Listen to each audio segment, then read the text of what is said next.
বলবো আমরা সাধুরা, কেউ যদি কলসির কানা মারে তাহলে আমরা তাকে প্রেম দেব না, এ কথা হতে পারে না। প্রেমই হচ্ছে কলির সবচেয়ে বড় অস্ত্র। আজকের এই যুগেও সেই প্রেমহীনতার ব্যাধিতে আমরা সবাই আক্রান্ত। যে ধর্ম এবং রাজনীতিকে গুলিয়ে ফেলে দেশময় যে হুল্লোড়, সেটা বন্ধ হোক। কলিতে যেসব অবতারেরা এসেছেন তারা কোনো অস্ত্র ধরে আসেননি। সত্য তেতা দাপরে ভগবান বারবার এসেছেন হাতে অস্ত্র নিয়ে। আর কলির অস্ত্র হচ্ছে নিজের করে নেওয়া, আপন করে নেওয়া, প্রেমের দ্বারা জগৎকে জয় করা। দোল যাত্রায় সাধারণ মানুষ সকলেই দেখা যাচ্ছে যে আজকে তারা যেমন ঠাকুরকে কাছে তারা পুজো দিচ্ছেন, তার সঙ্গে সঙ্গে নিজেরাও রং খেলায় মেতে উঠেছেন। অন্যথা নয়, এই বরানগরে যে কালী মঠে যে আশ্রম রয়েছে সেখানেও সাধারণ মানুষের সঙ্গে সঙ্গে সকলেই রং খেলায় মেতে উঠলেন।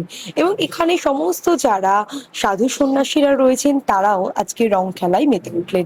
আমরা এই মুহূর্তে কথা বলে নেব এই মঠেরই অন্যতম একজন, এবং সকলেই তাকে চেনেন, পরমানন্দজি মহারাজ। আপনাকে বাংলা হান্টে স্বাগত। আজকে দোল উৎসব, প্রথমেই সাধারণ মানুষের উদ্দেশ্যে কি বলবো? সাধারণ মানুষের উদ্দেশ্যে একটা কথাই বলবো। মহাপ্রভু একবার জিজ্ঞেস করেছিলেন, সনাতন গোস্বামীপাদ জিজ্ঞেস করেছিলেন মহাপ্রভুকে কি প্রয়োজন। মহাপ্রভু উত্তর দিয়েছিলেন প্রেম প্রয়োজন। আজকের এই যুগেও সেই প্রেমহীনতার ব্যাধিতে আমরা সবাই আক্রান্ত। দোল কেবল বসন্ত উৎসব নয়, শুধু ঋতু উৎসব নয়, দোল প্রেমের পরম জাগরণের উৎসব। হৃদয়ের সঙ্গে হৃদয়ের, প্রকৃতির সঙ্গে মানুষের, ঈশ্বরের সঙ্গে ভক্তের যে একান্ত মিলন, তার উৎসবই হচ্ছে এই দোলযাত্রা।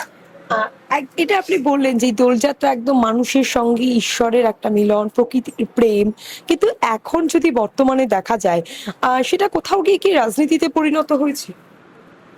রাজনীতি তো সবসময় ছিল, আর রাজনীতির আবর্তের মধ্যে সদা সর্বদাই দেশের উন্নয়নকে, দেশের অর্থনীতিকে, সমাজনীতিকে আমরা জুড়ে দেওয়ার চেষ্টা করেছি।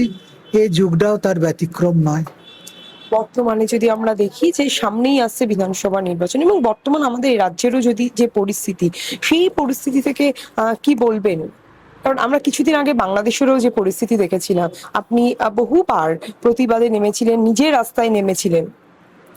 একটাই কথা বলবো, গণতান্ত্রিক পথে শান্তিপূর্ণ উপায়ে রাজন্য শক্তি যেন তাদের নিয়ন্ত্রণ, শাসন, উন্নয়নকে পরিচালিত করে এবং দেশময় শান্তির বাতাবরণ সৃষ্টি করে। বারবার আপনিও নিজেও বাংলাদেশ হাই কমিশনের কাছে অভিযোগ জানাতে গিয়েছিলেন, আপনাকেও পুলিশের পক্ষ থেকে আঘাত করা হয়েছিল বারবার, আমরা সেই ছবি বারবার দেখেছি। এবং আজকে এই রংদোলের উৎসবের দিন, আজকে কি বলবেন, কি বার্তা দেবেন? কারণ যে পরিস্থিতি সামনেই আসছে, যেহেতু নির্বাচন। আমরা একটাই কথা বলবো, আমরা সাধুরা, কেউ যদি কলসির কানা মারে তাহলে আমরা তাকে প্রেম দেব না, এ কথা হতে পারে না। প্রেমই হচ্ছে কলির সবচেয়ে বড় অস্ত্র। তাই কলিতে যেসব অবতারেরা এসেছেন তারা কোনো অস্ত্র ধরে আসেননি। সত্য তেতা দাপরে ভগবান বারবার এসেছেন হাতে অস্ত্র নিয়ে। আর কলির অস্ত্র হচ্ছে নিজের করে নেওয়া, আপন করে নেওয়া, প্রেমের দ্বারা জগৎকে জয় করা। কি মানুষকে ভেদাভেদ করা হচ্ছে? ভেদাভেদের ভাব চিরকালই ছিল, এখনো আছে, কিন্তু আমার একটাই বক্তব্য যে ধর্ম এবং রাজনীতিকে গুলিয়ে ফেলে দেশময় যে হুল্লোড়, সেটা বন্ধ হোক। কোনো দলই চেষ্টা করছে যে তাদের ক্ষমতায়, তাদের সত্তায় টিকে থাকা বা ফিরে আসা, কিন্তু আমার মনে হয় ধর্ম একান্ত ব্যক্তিগত চারণার বিষয়, বোধের বিষয়। ধর্ম থেকে রাজনীতিকে দূরে রাখাই ভালো। একদমই মহারাজ তিনি বার্তা দিলেন যে ধর্ম থেকে রাজনীতিকে দূরে রাখাই ভালো, সকলকে একসঙ্গে থাকারই তিনি বার্তা দিলেন এই রংদোলের উৎসবে। ক্যামেরায় জয়ের সঙ্গে ব্যুরো রিপোর্ট, বাংলাহান, কলকাতা।